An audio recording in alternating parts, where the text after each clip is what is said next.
bola mata yang normalnya adalah bulat seperti bola, dia bentuknya agak lonjong, di mana sumbu aksial bola matanya memanjang. Treatment untuk menghilangkan mata minus dengan lasik. Kemudian yang tiga, kebiasaan-kebiasaan tadi yang saya sebutkan sebelumnya, kebiasaan membaca, menonton, menulis, jangan sambil tiduran atau tengkurap.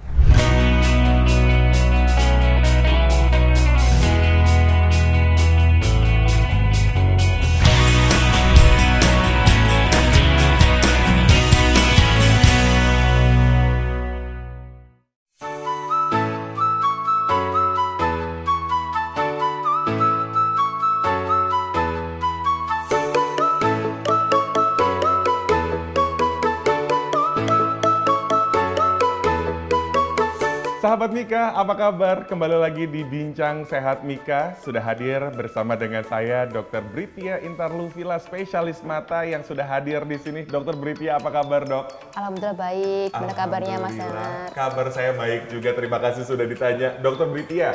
Di episode kali ini kita akan membahas mengenai rabun jauh. Wah, ini mungkin dari Dr. Britya, rabun jauh itu sendiri tuh apa sih, Dok? Karena mungkin bisa dikatakan sekarang selama pandemi orang-orang sering melihat gadget dan lain-lainnya, jadi ngerasa tuh pandangannya kurang enak nih, Dok. Mungkin dari dokter nih ada yang ingin disampaikan, Dok? Masyarakat luas memang sering menyebut dengan istilah rabun jauh atau mata minus.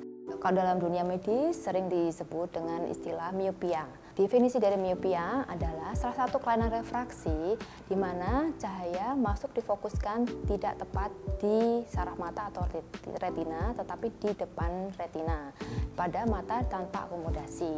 Di mana keluhannya sering muncul adalah melihat jauh itu kabur, lebih jelas melihat dekat, kadang disertai dengan kepala pusing. Itu, Mas Danan. Oke, jadi memang sebenarnya kalau dilihat dari gejalanya, kalau udah nggak ngelihat dengan awas gitu ya, jelas berarti memang ini bisa dikatakan menjadi rabun jauh gitu ya, Dok ya. Benar. Nah, ini penyebabnya sendiri, ini apakah selalu masuk ke dalam genetika atau justru malah memang ada faktor-faktor lainnya yang bisa menyebabkan rabun jauh, Dok? Oke, sebenarnya faktor etiologinya tidak melulu faktor genetik. Ada dua, yaitu faktor internal dan faktor eksternal.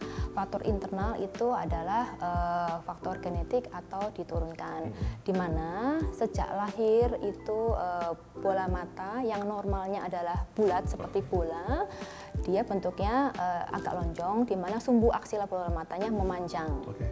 Yang kedua, faktor internal adalah indeks refraksi mata yang lebih tinggi. Sering ditemukan pada katarak intumescens dengan lensa yang lebih cembung.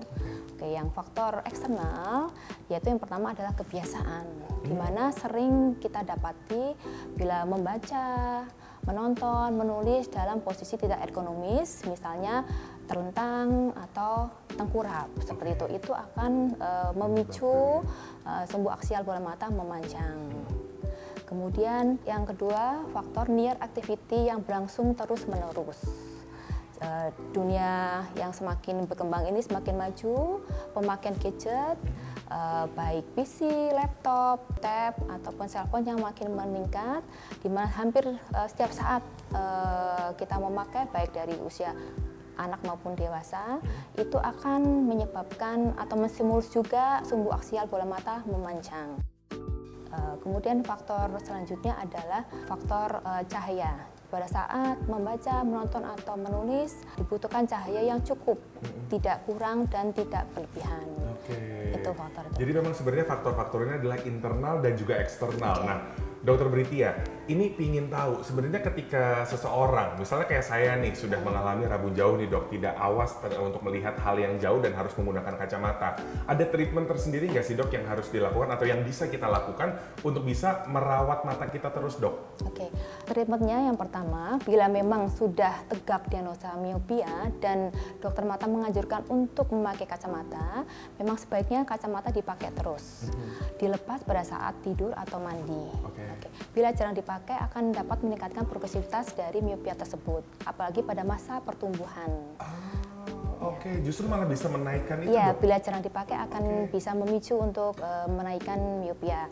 Yang kedua bisa dengan lasik. Ada tindakan lasik yang dilakukan. Jadi akan ada tindakan laser pada mata. itu memang istilahnya tindakan operatif kecil ya. Oke, itu justru malah bisa membantu untuk melakukan treatment dari mata kita yang rabun jauh ini ya dok ya? Iya, salah satu treatment untuk menghilangkan mata minus dengan lasik. Kemudian yang tiga, kebiasaan-kebiasaan tadi yang saya sebutkan sebelumnya, kebiasaan membaca, menonton, menulis, jangan sambil tiduran atau tengkurap. Oke, jadi memang teman-teman semuanya, semua itu bisa kita jaga dari diri kita sendiri. Dan jika sahabat Mika merasakan ada gangguan, bisa langsung bertemu dengan tenaga medis, dokter spesialis mata agar semua bisa ditangani dengan baik. Oke, Dokter Britia, mungkin ada yang ingin disampaikan lagi ke sahabat Mika sebelum kita pamitan dok, silakan. Oke. Pada era digital saat ini, pemakaian gadget memang semakin meningkat dan tidak bisa dihindarin. Saya menganjurkan untuk masyarakat untuk setelah 20 menit pemakaian gadget, supaya untuk istirahat matanya, melihat jauh sejauh 20 feet atau sama dengan 6 meter selama 20 detik. Kemudian untuk para orang tua yang memiliki anak-anak, ada rule-nya. Jadi pada anak di bawah usia 3 tahun tidak disarankan untuk memakai gadget atau screen. Usia 2-4 tahun maksimal 90 menit.